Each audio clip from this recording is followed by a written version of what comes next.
আসসালামু আলাইকুম ভিউয়ার্স। আবার চলে আসলাম একটি নতুন পিএলপি ফাইল নিয়ে।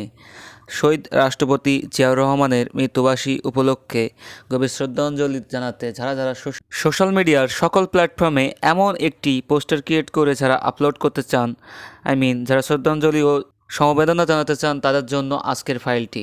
সো আপনারা এমন একটি পিএলপি ফাইল ক্রিয়েট করবেন কিভাবে বিস্তারিত জানতে পারবেন, তাছাড়া কিভাবে ফাইলটি ডাউনলোড করে কাস্টমাইজ করবেন, নিজের ফটো ইনপুট করবেন, বিস্তারিত থাকবে আজকের ভিডিওতে। সো আমি আছি আপনাদের সাথে অপূর্ব রাকিব, আর আপনারা দেখছেন বেস্ট সলিউশন মিডি। তো চলুন শুরু করা যাক।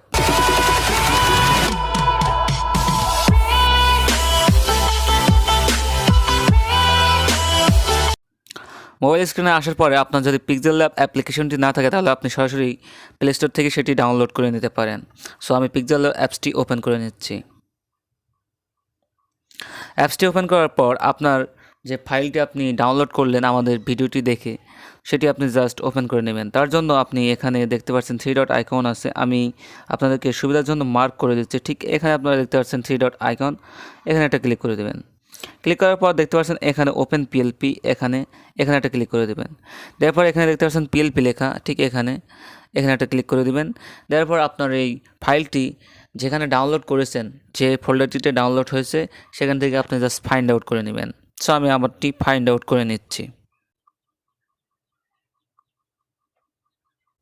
তারপর ওপেন অ্যান্ড অ্যাড একটা ক্লিক করে দিবেন।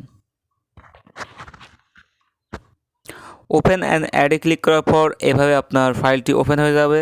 ওপেন হওয়ার পর এটা আপনার কাস্টমাইজ করতে হবে। সো আপনি কীভাবে কাস্টমাইজ করবেন, আপনার নিজের ফটো কীভাবে ইম্পোর্ট করবেন, তো তার জন্য জাস্ট আপনি এখানে লেয়ার অপশান একটা ক্লিক করবেন। এখানে লেয়ার অপশান আমি আপনাদের সুবিধার জন্য মার্ক করে দিচ্ছি।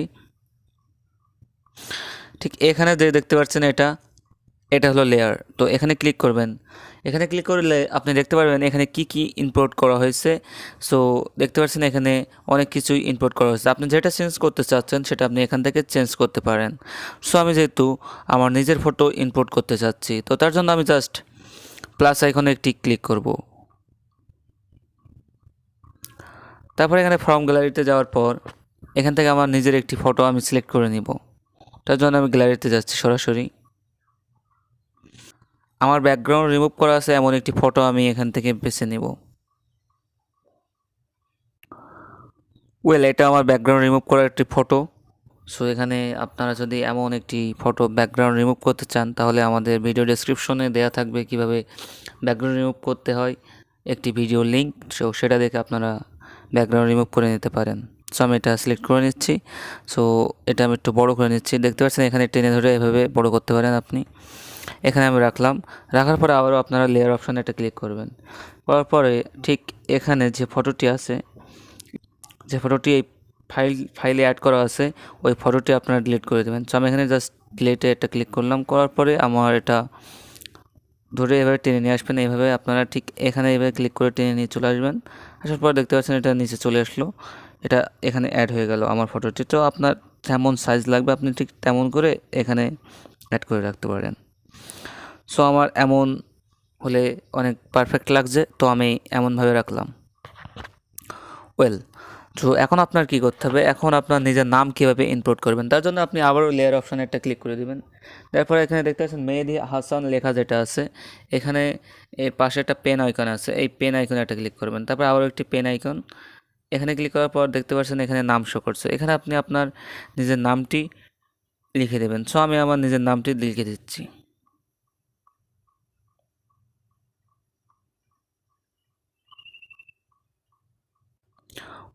এভাবে আপনি আপনার নামটি এখানে টাইপ করবেন, করার পরে এটা সরাসরি ইম্পোর্ট হয়ে যাবে। দেখতে পাচ্ছেন এখানে দেখতে পাচ্ছেন খুব ইজিলি আমার নামটি অ্যাড হয়ে গেল, নেহাল আফ্রিদি। সো তারপরে এখানে দেখতে পাচ্ছেন ইউটিউব কন্টেন্ট ক্রিয়েটার। সো এখানে ওটা আপনার পদ দিতে পারেন। সো পদটি আপনি দেওয়ার জন্য এই যে ইউটিউব কন্টেন্ট ক্রিয়েটার শুরুতেই লেখা আছে, এখানে একটা পেন আইকন আছে, এই পেন আইকনে ক্লিক করবেন। করার পরে এখানে আপনি এটা চেঞ্জ করতে পারবেন। সো এখানে পদটি অ্যাড করে দিলাম। দেখতে পাচ্ছেন এখানে লেখা আছে পুটখালি ইউনিয়ন ছাত্র দল, এটা আমার নিচে শো করবে, আমার নিচে নামের নিচে দেখতে পাচ্ছেন এখানে শো করছে। আপনারা চাইলে এটা বড় করতে পারেন, তার জন্য লেয়ার অপশনে যে এখানে একটা লক চিহ্ন আছে তালা, এটাতে ক্লিক করবেন। করার পরে এখানে হাত দিবেন, তো এটা জাস্ট এভাবে টেনে দিবেন, দিয়ে দেখতে পাচ্ছেন এটা বড় হয়ে গেছে। সো এখন আপনার এটা ইমেজ আকারে সেভ করতে হবে। তার জন্য এখানে দেখতে পাচ্ছেন মেমোরি কার্ডের মতন একটি সাইন আছে, আমি আপনাদেরকে মার্ক করে দেখাই দিচ্ছি। ঠিক এখানে দেখতে পাচ্ছেন একটা মেমোরি কার্ডের মতন সাইন আছে, এখানে একটা ক্লিক করে দেবেন। দেওয়ার পরে দেখতে পাচ্ছেন সেভ অ্যাজ এ ইমেজ, এখানে একটা ক্লিক করবেন। তারপরে এখানে কাস্টম লেখা আছে, এখানে জাস্ট ক্লিক করবেন। করার পরে এখানে বেশ কয়েকটি অপশান শো করবে, তো এখান থেকে আপনার আল্ট্রা সিলেক্ট করবেন, তাহলে আপনার ফটো রেজলিউশনটি আরও হাই আসবে। তো এখানে দেখতে পাচ্ছেন সেভ টু গ্যালারি, এখানে একটা ক্লিক করে দেবেন।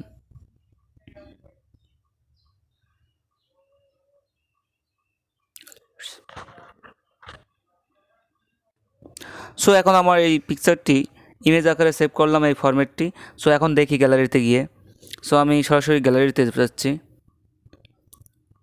দেখতে পাচ্ছেন এখানে আমার যে ফটোটি আমি ক্রিয়েট করলাম সেটা ইমেজ আকারে সেভ হয়ে গেছে। ফাইলটিতে আমার নিজের ছবিটা অ্যাড করলাম, নাম অ্যাড করলাম। এটা এখন সোশ্যাল মিডিয়ার যে কোনো প্ল্যাটফর্মে আমি আপলোড করার জন্য পুরোপুরি প্রস্তুত করে ফেলেছি। সো আপনিও চাইলে এমন একটি পোস্টার ক্রিয়েট করতে পারবেন আমাদের দেখানো ভিডিওটি অনুসরণ করে। আর এ ধরনের আরও ভিডিও আমরা আপলোড করব আমাদের চ্যানেলে। তার জন্য আপনারা অবশ্যই একটি লাইক, একটি কমেন্ট করবেন, তাহলে আরও ভালো ফাইল বানাতে আমরা উৎসাহিত হব। ধন্যবাদ বন্ধুরা ভিডিওটি শেষ পর্যন্ত দেখার জন্য। আজকের ভিডিও এখানেই শেষ করছি। আগামীতে আরও নতুন নতুন ভিডিও নিয়ে আসবো। ততক্ষণ আপনারা ভালো থাকুন, সুস্থ থাকুন। সকলের সুস্থতা কামনা করে আজকের ভিডিও শেষ করছি। আসসালামু আলাইকুম।